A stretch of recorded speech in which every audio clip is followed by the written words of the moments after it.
नमस्कार बच्चों, गणित की कक्षा में एक बार आपका फिर स्वागत है। तो हम 16.2 शुरू करते हैं, जिसमें आपके पास बेलन से संबंधित प्रश्न है। तो जैसे कि बेलन आकार की चीज़ें आपने जो है, यानी ये बेलन से संबंधित आयतन और क्षेत्रफल के सूत्र हैं। तो बेलन जो है आपने घर में जैसे कुछ डिब्बे वगैरह देखे हैं, जैसे घी के डिब्बे होते हैं जो इस प्रकार से गोल होते हैं, ऊपर नीचे से वृत्ताकार होते हैं और बराबर से गोल होते हैं, जैसे ड्रम होता है। तो ड्रम या डिब्बे इस प्रकार की काफ़ी सारी वस्तुएं होती है जो बेलनाकार होती है। यानी उनकी विशेषता ये है कि उनका ऊपर का जो ये भाग है वो वृत्ताकार होता है, ढक्कन और पैंता दोनों वृत्ताकार होते हैं, बाहर का जो चारों तरफ का भाग होकर वक्राकार होता है। तो आप यहाँ से देखें तो ये इसकी त्रिज्या है, यहाँ से इसके केंद्र से लेकर के इसको बोलते हैं त्रिज्या, और यहाँ से जो इसकी ये खड़ी वाली भाग है इसको बोलते हैं ऊंचाई। तो इसके दो ही एस्पेक्ट होते हैं, इसके एक त्रिज्या होती है, एक ऊंचाई होती है। और पृष्ठ इसके तीन होते हैं बच्चों, एक इसका जो ये चारों तरफ का गोल वाला भाग होता है, वक्र भाग होता है, और एक इसका ढक्कन ये वाला, और एक ये पैंदा। और ये यहाँ पर आपके पास जो है वो एक खोखला बेलन है। तो खोखले बेलन में आपको हमेशा याद रखना है कि जो आंतरिक त्रिज्या होती है, यानी केंद्र से अंदर की परिधि तक की, वो R2 होती है हमेशा, और बाहरी त्रिज्या जो है यानी कुल मिलाकर बाहर तक की होती है वो होती है R1, और बाकी इसकी H तो ये रहती है। तो ऊंचाई ये होती है। तो इसके आयतन और क्षेत्रफल के सूत्र जो हैं वो, तो पहले इसका आप देखें बेलन का वक्र पृष्ठ, ठीक है। तो ये बेलन का संपूर्ण पृष्ठीय क्षेत्रफल का सूत्र होता है, ये वक्र पृष्ठीय का क्षेत्रफल है जो 2πr यानी सिर्फ बराबर का, और संपूर्ण का जो है 2πr into h plus r होता है, और आयतन ये होता है। ये खोखले बेलन के जो है वो सूत्र आपको याद रखने हैं। तो इसके बाद अपने इन सूत्रों के बाद और ये आकृति देखने के बाद अपने इन सवालों पर चलते हैं। तो यहाँ जो ये पहला प्रश्न है उसमें आपको बेलन का व्यास दे रखा है, ऊंचाई दे रखी है, और संपूर्ण पृष्ठीय क्षेत्रफल और आयतन निकालना है। तो ऐसे प्रश्न मैंने आपको बच्चों पहले ही कहा था कि इसमें तीन ही प्रकार के सवाल होते हैं। तो एक ये सीधे सूत्र लगाने वाले। तो जैसे पहले बेलन का व्यास दे दिया, तो व्यास कितना है बेलन का? बेलन का व्यास आपके पास जो है वो 14 सेंटीमीटर, और जब व्यास 14 है तो त्रिज्या क्या हो जाती है? त्रिज्या व्यास की आधी हो जाती है। तो त्रिज्या r बराबर हो जाएगी 14/2 यानी 7 सेंटीमीटर। और ऊंचाई आपको जो दे रखी है वो कितनी है? तो आप ऊंचाई, इनको ऊंचाई त्रिज्या जो भी दे रखी है इनको संकेत रूप में जरूर लिखा करें, ताकि आपको ये संकेत समझ में आ जाए। जब सूत्रों में हम संख्याओं को रखें तो आपको कोई प्रकार का जो कन्फ्यूजन नहीं हो। तो ये ऊंचाई h जो 15 सेंटीमीटर दे रखी है, तो पहले आपको ज्ञात करना है संपूर्ण पृष्ठीय क्षेत्रफल, ठीक है। तो बेलन का संपूर्ण पृष्ठीय क्षेत्रफल जो है वो क्या होता है? वो होता है 2πr into h plus r। तो इसमें आप रख दें तो 2 गुणा 22/7 हम पाई का मान रखते हैं, और यहाँ पर r हमारे पास 7 है, और h जो है वो 15 प्लस यहाँ पर कितना हो गया? 7r हो गया। तो देखो यहाँ से आप 7 को कैंसिल कर सकते हैं, 7 से 7 कैंसिल हो गया। तो ये आ गया आपके पास 22 दूनी 44, और गुणा में आ गया 15 और 7 22। बस आप 22 को गुणा कर दे 44 से, तो 22 चौके 88, और 22 चौके 88 और 8 कितने हो गए? 96। तो ये आ गया 968 वर्ग सेंटीमीटर आ गया। ये संपूर्ण पृष्ठीय क्षेत्रफल आ गया, और अब निकालना है बेलन का आयतन। तो बेलन का आयतन जो है, बेलन के आयतन का सूत्र क्या होता है? वो होता है πr²h। तो पाई का मान आप क्या रखें? 22/7। r आपके पास कितनी है? तो 7 इंटू 7 लिखेंगे क्योंकि स्क्वायर है यहाँ पर, और ये आपकी ऊंचाई होगी 15। तो 7 से 7 यहाँ पर कैंसिल कर दो, तो आप यहाँ से इनको गुना कर दो, तो 22 कितने होते हैं? 154। और 154 को आप गुणा कर दो 15 से, तो 15 चौके 60 और 15 पंच 75 और 6 कितने होते हैं 81 और 15 और 8 कितने हो गए 23। तो ये आ गया 2310 घन सेंटीमीटर आ जाए, क्योंकि आयतन की इकाई क्या होती है घन इकाई होती है। तो अब इसके बाद बच्चों ये जो दूसरा सवाल है इसमें भी आपको त्रिज्या और ऊंचाई दे रखी है, ठीक है। जो आधार की भी त्रिज्या होती है वही बेलन की त्रिज्या होती है। तो इसमें वक्र पृष्ठीय, संपूर्ण पृष्ठीय और आयतन पूछा है। तो ये प्रश्न आप स्वयं ट्राई करना, सीधे सूत्र ही लगाने हैं इसमें, ठीक है। तो आप कैलकुलेशन ध्यान से किया करें। अब अपने चलते हैं तीसरे प्रश्न पर। तो यहाँ जो आप तीसरा प्रश्न देख रहे हैं बच्चों, इसमें बेलन के एक सिरे का एक क्षेत्रफल दे रखा आपको 154 वर्ग सेंटीमीटर। तो आपने अभी अपने देखा था कि बेलन का जो सिरा होता है वो वृत्ताकार होता है, तो अर्थात पाई आर स्क्वायर कितना हो गया 154 हो गया। और बेलन की ऊंचाई h जो है वो 21 सेंटीमीटर दे रखी है। तो आप पहले क्या करेंगे, एक सिरे से इसकी त्रिज्या निकालें और फिर हम आगे के जो है वो ये सूत्र लगा सकते हैं। तो वैसे हम आयतन को तो जो है बच्चों सीधा भी निकाल सकते हैं, उसमें त्रिज्या की आवश्यकता नहीं है, लेकिन चूंकि आगे वक्र पृष्ठीय क्षेत्रफल जब निकालेंगे हमें त्रिज्या की आवश्यकता पड़ेगी। तो पहले त्रिज्या निकाल लेते हैं। तो पाई आर स्क्वायर बराबर 154 है, तो 22/7 इंटू आर स्क्वायर बराबर कितना हो गया 154। तो ये तो आप 15वीं प्रश्नावली में काफ़ी प्रश्नों में ये कैलकुलेट कर चुके हैं। तो आप क्या किया करें, ये आप तिरछा गुणा करें, जिससे ये जो 7 है वो 154 के गुणा में जाएगा और 22 जो इसके अपॉन में आ जाएगा। अब आप इसको कैंसिल करेंगे तो 22 सत्ते कितने होते हैं 154 होते हैं। तो आर स्क्वायर बराबर आपके पास आ जाता है 49, 7 7 49 हो गया। तो आर जो है वो क्या होगी, यहाँ पर हम 49 का वर्गमूल लेंगे तो कितना आ गया आपके पास 7 सेंटीमीटर आ गया। तो इस प्रकार त्रिज्या हमें ज्ञात हो गई है। अब हम क्या करें, आयतन, बेलन का आयतन लेंगे। तो बेलन का आयतन जो है वो, यदि आपको आधार का क्षेत्रफल दे रखा हो तो बच्चों आयतन का एक सूत्र ये भी बन जाता है, क्योंकि पाई आर स्क्वायर इंटू एच होता है ना इसका आयतन। तो आधार का क्षेत्रफल इंटू ऊंचाई, तो आधार का क्षेत्रफल हमें कितना दिया है, सीधा ही 154 दिया है, हम यहाँ काम में ले सकते हैं। ऊंचाई आपको कितनी दी है 21। तो बस आप इसको गुणा करेंगे तो आपका जो है आंसर आ जाएगा। तो 21 चौके 84, 21 पंजे 105 और 8 कितने हो गए 113 का 3 और 21 एकम 21 और 13 कितने हो गए 34। तो ये 34 वर्ग सेंटीमीटर हो गया। अब इसका ज्ञात करना है हमें, ये जो वक्र पृष्ठीय क्षेत्रफल ज्ञात करना है। तो वक्र पृष्ठीय क्षेत्रफल क्या होता है, वक्र पृष्ठीय क्षेत्रफल का सूत्र आप जानते हैं क्या होता है, 2 पाई आर एच। तो 2 इंटू 22/7 इंटू आर आपके पास कितनी है 7 और एच कितनी है 21। तो देखो ये 7 से 7 यहाँ से कैंसिल कर दो, तो 22 दूनी 44 को हम गुणा कर देंगे 21 से, ठीक है। तो 21 चौके 84 और 21 चौके 84 और 8 कितने हो गए 92। तो इस प्रकार से 924 वर्ग सेंटीमीटर आ गया। तो ये दो चीज़ें ज्ञात करनी थी। तो यहाँ पर ये जो क्षेत्रफल वाली मैंने इकाई लिख दी यहाँ पर, तो ये इसकी घन इकाई आएगी। तो आयतन है ना, इतना घन सेंटीमीटर हो गया।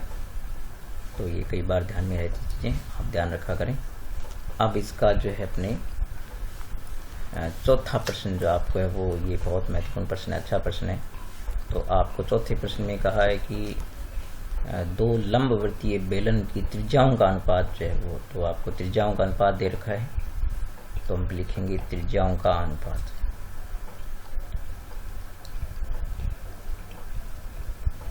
त्रिज्याओं का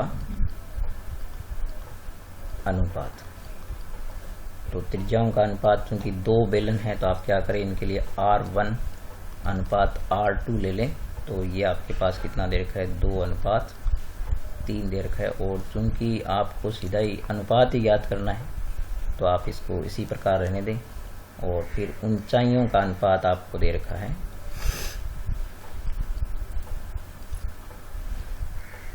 ऊंचाइयों का अनुपात। तो ऊंचाइयाँ जो है आप उनको क्या ले लें,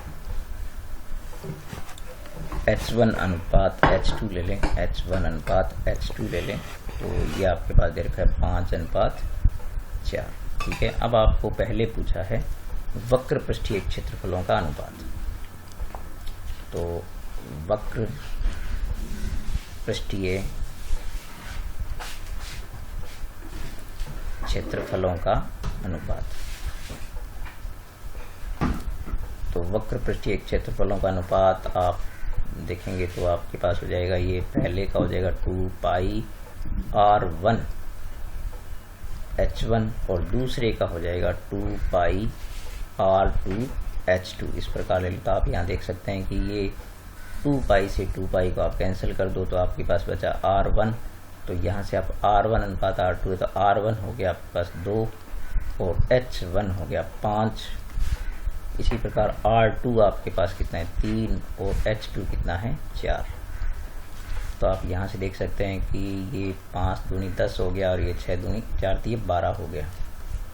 तो यहाँ से आप इसको सरल करेंगे अनुपात को तो आप इसको कर सकते हैं 5 दूनी 10 और 6 दूनी 12। तो इस प्रकार वक्र पृष्ठीय क्षेत्रफलों का अनुपात आपके पास क्या आ जाता है 5:6। फिर जब आप आयतनों का अनुपात लेंगे तो आयतनों का अनुपात, तो आप आयतनों के सूत्रों को लिखें अनुपात में, आयतनों का अनुपात। तो आयतन आप जानते हैं क्या होता है πr1 स्क्वेयर h1 पहले का हो गया और दूसरे का हो गया πr2 स्क्वेयर h2। तो आप पाई से पाई को कैंसिल कर सकते हैं। ठीक है। यहाँ से पाई पाई जो आप कैंसिल कर दो तो r1 आपके पास कितना है 2, तो 2 का स्क्वेयर इंटू h1 कितना है 5 और r2 स्क्वेयर जो है वो आपकी 3 की स्क्वायर हो जाएगी इंटू h2 कितना है 4। तो ये 2 का वर्ग 4 हो गया, 4 पंजे कितना आ गया 20 और 9 चौके कितना हो गया 36। अब आप इसको सरल कर दें तो 5 चौके 20 होता है और 9 चौके 36 होता है। तो 4 के पाड़े से कैंसिल कर दिया तो 5 अनुपात कितना आ गया 9 आ गया। ठीक है बच्चों। तो ये तीसरा चौथा सवाल था। अब अपने चलते हैं 5वें छठे सवाल पर। तो यहाँ पर बच्चों आपको जो ये सवाल 5वां है बहुत ही महत्वपूर्ण सवाल है और अक्सर बच्चों को ये सवाल जो है अटकता रहता है। तो आप इसको ध्यान से देखें तो आपको यहाँ पर संपूर्ण पृष्ठीय क्षेत्रफल दे रखा है। तो जो अपने पहले सीखी है ये बात कि जब भी कोई क्षेत्रफल या आयतन दे रखा हो तो उसको उसके सूत्र के सामने रखें। तो आप जानते हैं कि संपूर्ण पृष्ठीय क्षेत्रफल का सूत्र होता है 2πr into h plus r। तो वो कितना हो जाएगा आपके पास 462 हो गया। अब आप क्या करें, एक बार इस सूत्र को आप यहाँ से ब्रैकेट खोल दें तो 2πrh प्लस कितना हो गया, इस 2πr को इससे गुणा करेंगे तो ये हो गया 2πr स्क्वायर बराबर हो गया 462। इसको आप एक बार समीकरण 1 बनाकर रख दें। और फिर आपको दूसरी बात ये कही कि वक्र पृष्ठीय क्षेत्रफल,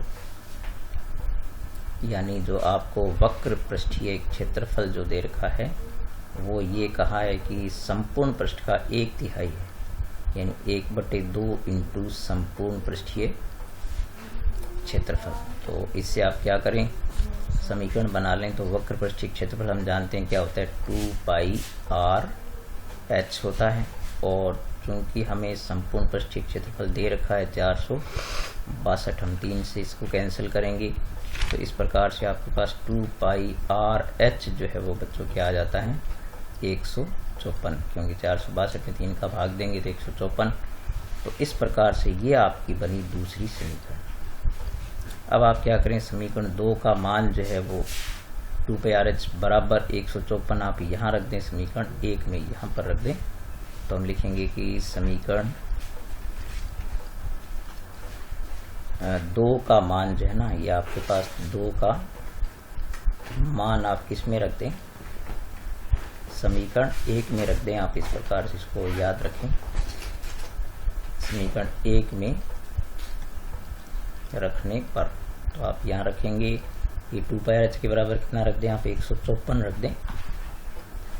तो 154 प्लस कितना हो गया 2πr स्क्वायर बराबर हो गया 462। अब आप क्या करें, 154 का पक्षांतरण करें और यहाँ से आप क्या करें, 2 गुणा 22/7 इंटू आर स्क्वायर बराबर आपके पास हो जाएगा 462 माइनस 154। तो इस प्रकार से ये आपके पास घटाने पर आ जाएगा 308। अब आप क्या करें, पक्षांतरण करें तो आर स्क्वायर के बराबर लेंगे तो 308 के जो गुणा में है कौन जाएगा 7 और भाग में आएगा 2 गुणा 22। ठीक है, जब 22 से आप इसको काटेंगे तो ये आपके पास आएगा 114 आएगा बच्चों। और फिर आप इसको 2 से काटेंगे तो आप जानते हैं कि 7 दूनी 14, तो यहाँ पर कितना आ जाएगा 7 आ जाएगा। तो इस प्रकार से आर स्क्वायर बराबर आपके पास कितना आ गया 49।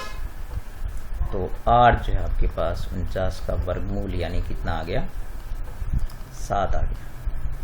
तो इस प्रकार से त्रिज्या कितनी आ गई 7 आ गई। और वही त्रिज्या का मान जो है ना वो आप समीकरण 2 में रख दो।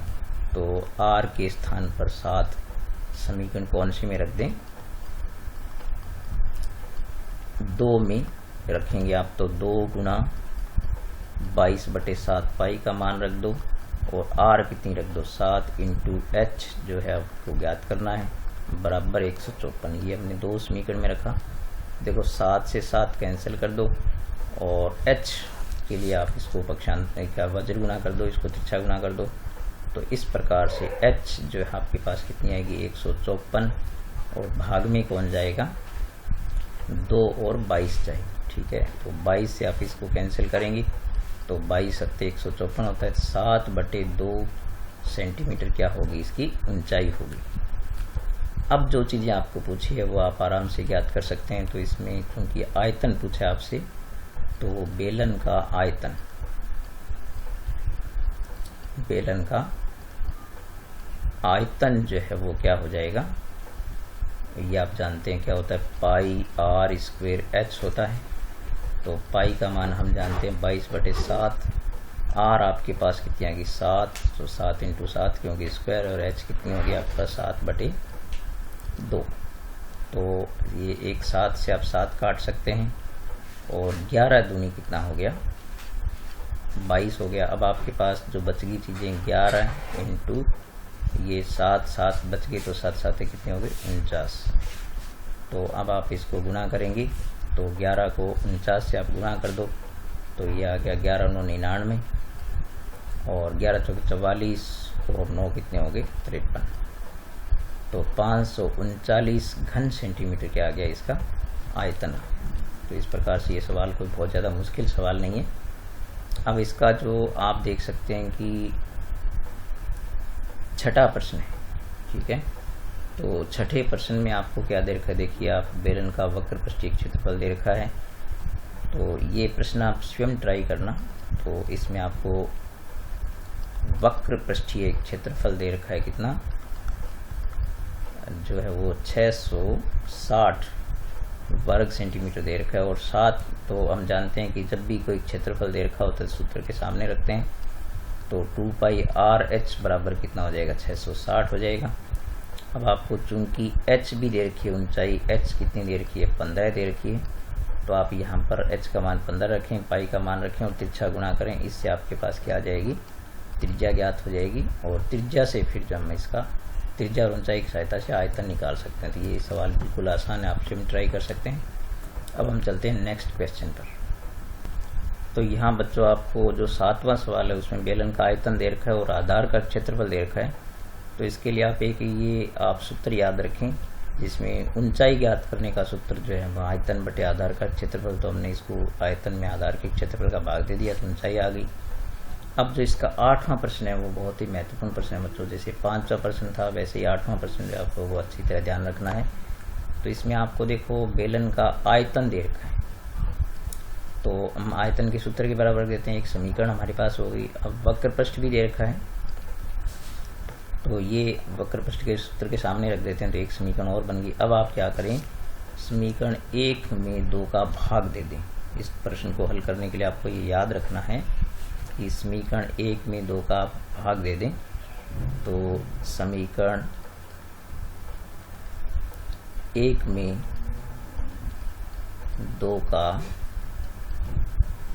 भाग देने पर, ठीक है, तो भाग देंगे तो आप जो आपकी लेफ्ट हैंड साइड है उसमें लेफ्ट हैंड साइड का भाग देंगे तो पाई आर स्क्वेयर एच बटे क्या हो जाएगा 2 पाई आर एच, और बराबर में क्या है 1650 बटे 660। अब आप सावधानी से इन संख्याओं को आप काट दें तो आप देखेंगे कि यहाँ पर पाई से क्या कैंसिल हो जाएगा, पाई आर की एक घात यहाँ से कैंसिल होगी तो आर बच जाएगा 1, और एच से आपके पास कैंसिल हो गया एच। अब आप इस सिफर को सिफर से कैंसिल कर दें। अब आप देखेंगे कि यहाँ पर 165 और 66 है, इसको काटेंगे तो आप इसको 11 से भी काट सकते हैं, सीधा 33 से भी काट सकते हैं। तो यहाँ पर हमारे पास बचेगा आर और अपॉन में क्या बचेगा 2, और यहाँ पर आप देखेंगे कि 33 पंजे कितने होते हैं 165 होते हैं, 33 दूनी 66 होते हैं। अब यहाँ से 2 को 2 से काट देते, इस प्रकार से आर कितनी आ गई आपके पास 5 सेंटीमीटर आ गई, ठीक है। तो बिल्कुल आसानी से आर हमें ज्ञात हो गया।